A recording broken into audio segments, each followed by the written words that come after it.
People saying interesting things. Shedeur Sanders talking yesterday about his playing status, so basically meaning he hasn't played at all. Third string quarterback in Cleveland this year. Listen to what he said. If things happen, things turn out where I play, then I'll be out there and I'll be ready to play. So I'm ready to play right now. I know if you see the quarterback play in the league right now, I know I'm capable of doing better than that. That was interesting to say the least. Bart, I mean, what do we say about that? Well, that's not your line, right? Your line is just to say, hey, I'm here trying to get better. I'll be ready. I'm just going to try and do my best. You got to kind of get better in silence. And you have to realize that sometimes you got reporters just sitting around. They'll put a camera in your face. You think they're your friend. You feel good because you're getting some attention because you're not the starting quarterback. And you just say stuff, not realizing that it blows up to stuff like this. And the last time we saw him in the playoff, in the preseason against guys that are probably, pumping gas right now, he didn't look so good. So he needs to just say, listen, just improve and don't poke the bear. Rex always used to say anything you want, just name two teammates and a coach. And if you're Shedeur right now, it's all about celebrating your teammates, getting better, getting coached, getting developed. Big win. And he's really a good kid. Like, that just comes off so tone deaf.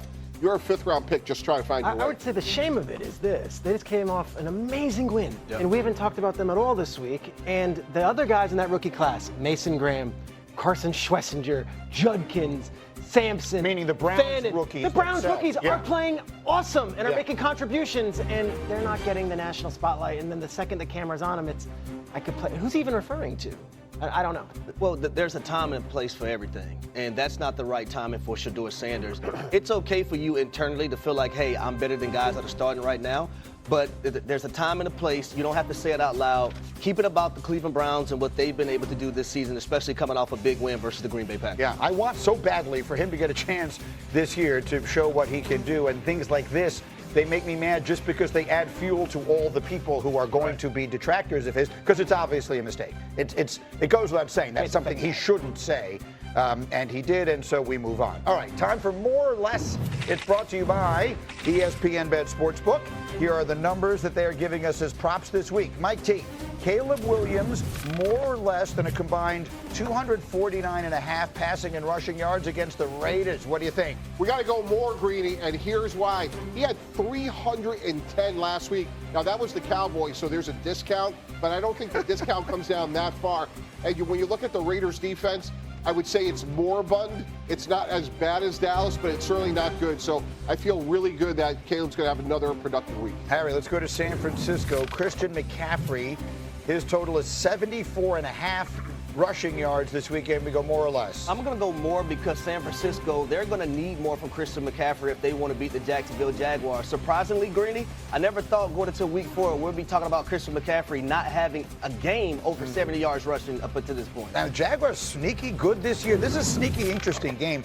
All right, Bartholomew, Justin Herbert, 249.5 passing yards against the Giants. More if he can remember what time the game starts, according to Tannenbaum. When teams forget what time the game starts. He might have this by halftime. 10 a.m. Listen, the Giants defense has been like Burger King, man. You can get it your way, however you want it, man. Like, the biggest disappointment in New York has been the Giants defense that we thought were going to be like the 85 Bears. Yeah, so let me first off tell you that if you like those picks that we've just put together and you see them on your screen, we've made them a parlay at the ESPN Sportsbook app. Look for the More or Less featured parlay on the homepage and in the parlay lounge. And the storyline in this game, of course, well, it's twofold. One, the Chargers are excellent, and Justin Herbert is playing great. The other side, of course, the Giants making the change to Jackson Dart. What is your sense? You're close to them. You hear talk to them all the time. What is your sense? What should we be expecting with the rookie on the field? Hope, optimism, a lightness to that stadium.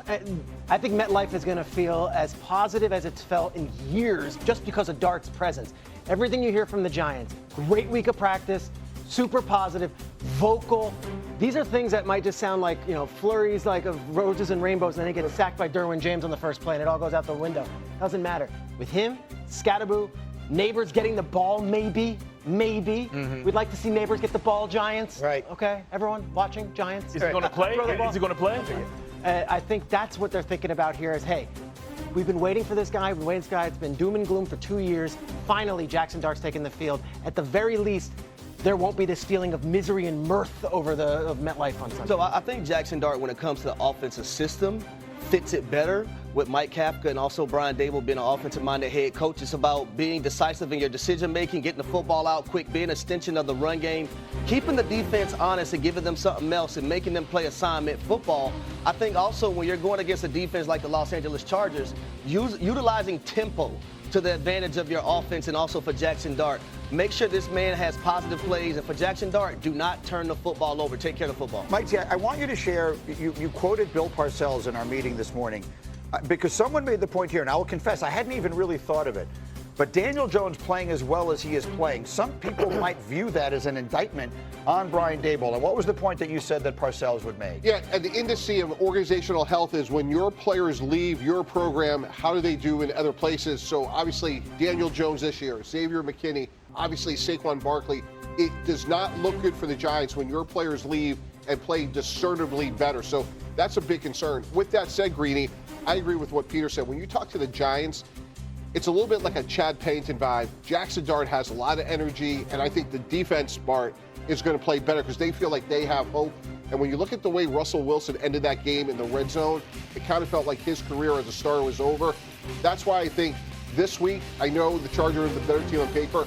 I like the Giants because I think they're going to come in the stadium and think we're actually better at the quarterback position than we were a week ago. The video you're seeing here, to be clear, is Dart in the preseason this year, in which he looked really good. I'll remind everyone that the spark was there. I mean, that doesn't necessarily mean half of those guys on that fit. Yeah, they're pumping gas, as you said. I mean, it means what it means, right? I mean, it is worth whatever it is or isn't worth. You seem typically skeptical. Enthusiasm will still get your ass knocked out. Right? Let me tell you something. Right? I remember another guy had spunk and enthusiasm. His name was Eli Manning. Yeah. And in the first 4 games, he had a 30 QBR rating, and against us, my Baltimore Ravens, he had 0. Yeah. Right. So the thing is, it may not look good immediately.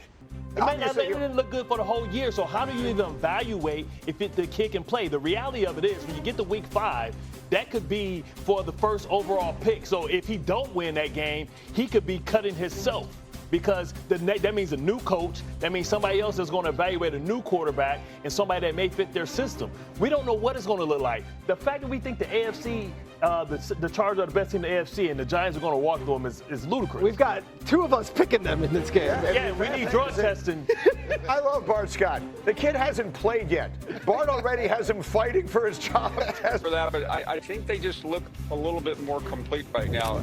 Alabama has been fantastic in the last 2 games, but they were so bad in that opening game. And Georgia has been very consistent. They haven't been spectacular, Greeny. They nearly let the Tennessee game get away, but the fact that they didn't tells me a win at home seems to be in the cards. Let me give everyone a sense of just how critically important this game is, particularly for the Crimson Tide. Look at this. If Alabama wins, let me show you the numbers here. If Alabama wins, their playoff chances jump to 68%. A loss would drop them all the way to 36%. So for Alabama, what can we say? Their season is essentially on the line. Paul, what is at stake for Kalen DeBoer in this game? Everything. Remember last year he did not make the playoffs, and it seemed like this season was playoff or bust, and here we are. We're not even through September, and those odds are not good for him. The problem with losing this game, Greeny, is the schedule ahead. He still has an enormous slate, including Tennessee and LSU and Oklahoma and at Missouri and at South Carolina and at Auburn. It almost seems if he cannot win this game, remember he won this game last year after jumping out to a 28-0 lead, it would just seem to be insurmountable that he could find his way back, and he has to get to the playoffs to have a reasonably calm offseason. It's remarkable when you think about all that has changed since that night. I remember that game. Alabama wins it, and we're thinking Jalen Milroe is going to be the first pick, and Alabama's looking great, and then obviously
you.